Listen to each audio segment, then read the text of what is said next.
Norway was supposed to be one of the good countries, the country that resisted, the country that fought back, the country that, when the war ended, celebrated in the streets. But there is a chapter of Norwegian history that no museum displays. No school teaches it. No government monument names the people it destroyed.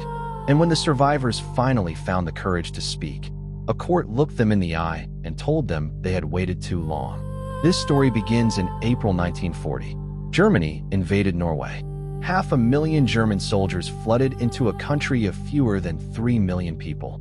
And Heinrich Himmler, the architect of the SS, looked at the Norwegian population and saw something he wanted. Blonde hair, blue eyes, Nordic features that matched every fantasy the Nazi ideology had ever built. Himmler didn't just want to conquer Norway.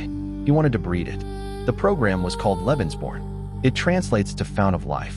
It was a state-registered SS-initiated operation designed to produce Aryan children at scale. And Norway was its most important location outside Germany. 8 Lebensborn homes were established across the country. Converted manor houses, well-furnished, fully staffed, operating behind an official seal. Norwegian women who became pregnant by German soldiers were offered something almost no one in occupied Norway had: safety, medical care, food. In a country starving under occupation, that offer carried a weight that comfort cannot explain. For many Norwegian women, survival itself had become the calculation. Between 10,000 and 12,000 children were born through this program on Norwegian soil. Some 50,000 Norwegian women are believed to have had relationships with German soldiers during the occupation. The children were registered, documented, classified. Their origins were recorded in ledgers that would one day determine their entire fate. Some were kept in the facilities, raised by German nurses who did not speak their mother's language. Some were sent to Germany for adoption by SS families, given new names, new identities, new nationalities. In Norway, the Lebensborn organization handled approximately 250 adoptions, and not all mothers were informed their children would be sent to Germany. After the war, the Norwegian government recovered only 170 of those children. 80 were never found. 80 children erased. Then the war ended. May 1945, Norway was liberated. Flags in every window, people in the streets. And for these children, the ones who had committed no act, made no choice, signed no agreement, the punishment began the morning after the celebration. Lebensborn mothers were publicly beaten, shamed, ostracized, and often sentenced to slave labor. Their children were branded, called Nazi bastards, called German garbage, called names that no child should carry. Women who had married German soldiers and their children were stripped of Norwegian citizenship, interned, and deported. And for those who remained, the children who had nowhere to go, the state itself became the weapon. Children who had effectively become German under the Third Reich's program were considered outcasts and placed in orphanages or even in insane asylums, where they were relentlessly bullied and abused. Think about what that means. A child, born in Norway, to a Norwegian mother, placed in a psychiatric institution, not because they were ill, because of who their father was. And the Norwegian government did not stop there. The Norwegian government attempted to deport Lebensborn children to Germany, Brazil, and Australia, but did not succeed.